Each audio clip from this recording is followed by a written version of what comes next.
लगातार आपको दिखा रहा है। टीएनपी का चुनावी रथ पिछले 5 महीने से बिहार में शहर से लेकर गांव-गांव तक पहुंच रहा है। इस दौरान अपने मन पसंदीदा चैनल पर जनता खुलकर अपनी बात भी रखती हुई नजर आ रही है। बिहार के दंगल में आज हम बात करेंगे बेगूसराय के सदर विधानसभा की, जो हमारे संवाददाता चंदन कुमार चंचल मौजूद हैं और सीधे लेकर चलेंगे चंदन के पास। चंदन, इस वक्त आप मौजूद हैं बेगूसराय सदर विधानसभा में। अगर इसके बारे में अगर कहा जाए तो बेगूसराय अपनी औद्योगिक पृष्ठभूमि के लिए जाना जाता है, लेकिन चंदन, यहाँ के लोग सिर्फ उद्योग पर ही ध्यान नहीं देते हैं। यहाँ विकास के मुद्दे भी उतने ही महत्वपूर्ण हो जाते हैं जितना जातीय समीकरण। यानी कुल मिलाकर जो जनता के लिए काम करेगा वही यहाँ से जीतेगा। एक और बात कही जाती है चंदन कि यहाँ कांग्रेस और बीजेपी के बीच कड़ा मुकाबला देखने को मिलता है। जानने की कोशिश करेंगे कि इस विधानसभा में जनता के मन में क्या है और किस तरह के मुद्दे जनता के लिए जरूरी हैं। बिल्कुल बता दें पूनम कि आज जो टीएनपी न्यूज की टीम है बेगूसराय सदर विधानसभा की जानने की कोशिश करेगी कि आखिर अब तक बेगूसराय को क्या मिला, यहाँ की वर्तमान क्या है, यहाँ की पूर्व क्या है, और तमाम मुद्दे पे चर्चा करने के लिए हमारे साथ लोग हैं। और बेगूसराय की बताया तो बेगूसराय एक औद्योगिक का क्षेत्र है। इसके साथ ही विकास पर भी चर्चा करेंगे कि यहाँ के स्वास्थ्य की व्यवस्था क्या है, यहाँ की शिक्षा की व्यवस्था क्या है। जिस तरह से लगातार पलायन पर भी सवाल खड़े होते हैं, तमाम मुद्दे पर चर्चा करेंगे। इसके साथ ही आपको बता दें कि बेगूसराय अभी हम कैंटीन चौक है और यहां से कुछ ही दूरी पर महज एसपी कार्यालय है, डीएम कार्यालय है, सदर अस्पताल है और ये जिला मुख्यालय है। और जिला मुख्यालय में जानने की कोशिश करेंगे कि अब तक बेगूसराय को क्या मिला, यहाँ की वर्तमान की स्थिति क्या है। तमाम मुद्दे पर चर्चा करने के लिए हमारे साथ तमाम लोग हैं।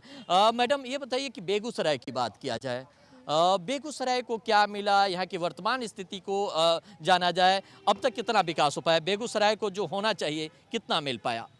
देखिए, सबसे पहले तो मैं कहूँगी कि अगर आप बेगूसराय आ रहे होंगे या जिस कैंटीन चौक पर खड़े हैं, देख के ही पता चल रहा होगा कि विकास का नज़ारा क्या है। विकास के नाम पर यहाँ के लोगों को छला गया, विकास के नाम पर यहाँ के लोगों के साथ जो दुर्व्यवहार किया गया वर्तमान सरकार और हमारे सदर विधायक के द्वारा, इसका नज़ारा आपके सामने में गांधी स्टेडियम है। ज़िला में अगर आप बेगूसराय शहर की बात करें या बेगूसराय विधानसभा की, ये एकमात्र स्टेडियम है जहां सरकारी कार्यक्रम भी होते हैं, खेलों का आयोजन भी होता है और मेले भी लगते हैं। लेकिन अगर अंदर घुसिएगा तो बैठने के लिए गैलरी भी नहीं है। छल इसको कहते हैं।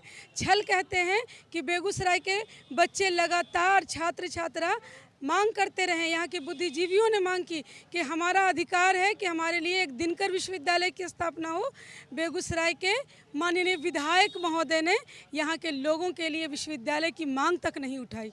ना हमें विश्वविद्यालय मिला, ना हमें एयरपोर्ट मिला, ना हमें स्टेडियम बनकर मिला, ना महिलाओं के उत्थान के लिए कोई कार्य किया गया, ना यहाँ की सड़कों पर महिला सुरक्षित होकर चल सकती हैं, ना निर्भीक होकर हम लड़कियों को स्कूल और कॉलेज भेज सकते हैं कि आप सुरक्षित हैं। तो सड़क पर जल जमाव की स्थिति वही है, सड़कें उसी तरह जाम हैं, आवागमन उसी तरह बाधित है। तो विकास कहाँ हुआ मुझे तो नज़र नहीं आया।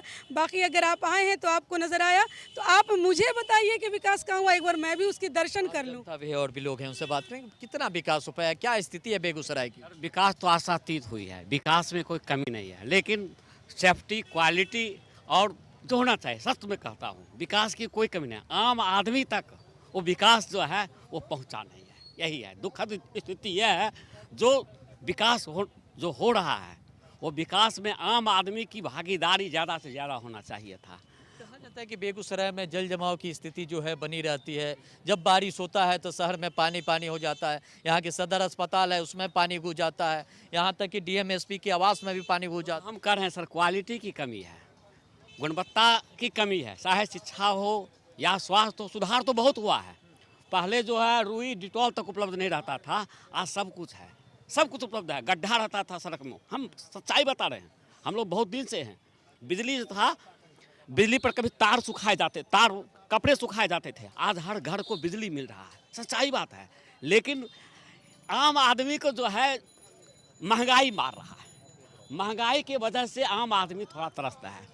जितना विकास हुआ है आम आदमी के पॉकेट में उतना रुपया नहीं जा रहा है। भ्रष्टाचार अभी देख रहे हैं ना, अभी हर तरह के एक संगठन बन गया है। आम आदमी बेचारा है, लोकतंत्र में आम आदमी की कहीं पूछ नहीं है। दिक्कत ये है, जिस दिन आम आदमी, अभी शिक्षा हो रहा है, ठीक है, स्कूल की जो पढ़ाई होती है ग्राम सभा में होना चाहिए कि भाई उसका बच्चे को कॉपी देखा जाना चाहिए, क्या पढ़ाई हो रही है।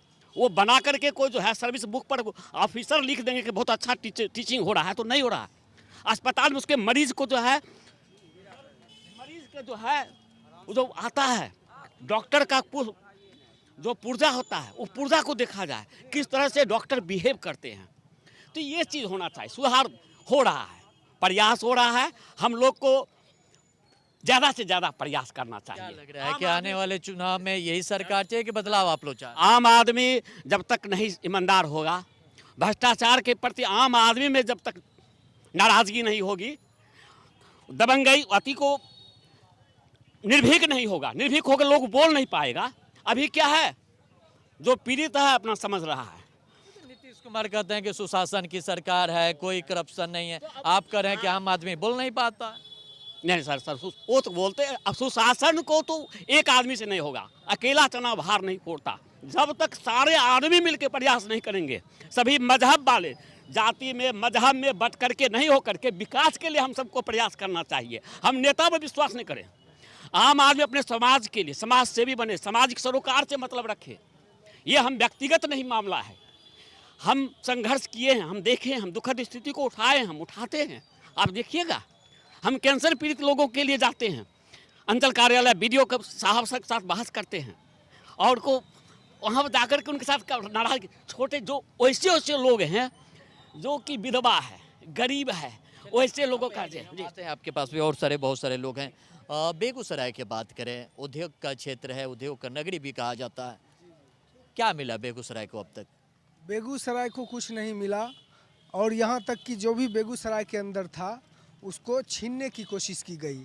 आप बेगूसराय का कुशमोहत का मक्का अनुसंधान का मामला अगर देखिए तो इसका एक नोटिफिकेशन आया था कि मक्का अनुसंधान का ट्रांसफ़र कर्नाटक होगा। उसके बाद हम लोग ने लड़ाई लड़कर उसको फिर से यहाँ स्थापित किया। आप बरौनी कानपुर पाइपलाइन जो है, जो बेगूसराय को आप कह रहे हैं औद्योगिक नगरी, बरौनी कानपुर का पाइपलाइन को बेच दिया गया, रिलायंस के हाथों बेच दिया। तो किस तरह की आप विकास की बात करते हैं? न ही शिक्षा में कोई विकास हुआ, न ही रोजगार में कोई विकास हुआ। शिक्षा का विकास इस मायने में नहीं हुआ कि हर साल हर साल लाखों लाख बच्चे इंटर में आवेदन करते हैं नामांकन के लिए, लेकिन इंटर में सीट को लिमिट कर दिया गया और हजारों हजार बच्चे नामांकन से वंचित रह जाते हैं। वो नौकरी नहीं मांग रहे हैं, वो पढ़ने के लिए जो अधिकार है, राज्य को पढ़ाने का अधिकार है और बच्चों को पढ़ने का अधिकार है, उस अधिकार को, हायर एजुकेशन को प्राप्त करने के अधिकार को छीन लिया जा रहा है। रोजगार की अगर बात करें तो इसमें क्या विकास किया? आपको पता होगा कि जो भी क्षेत्र थे जिसमें नौकरियां होनी थी, बेगूसराय को औद्योगिक क्षेत्र कहा जाता है, लेकिन बेगूसराय के युवाओं को उस औद्योगिक क्षेत्र में, उस औद्योगिक नगरी में नौकरी नहीं मिलता है।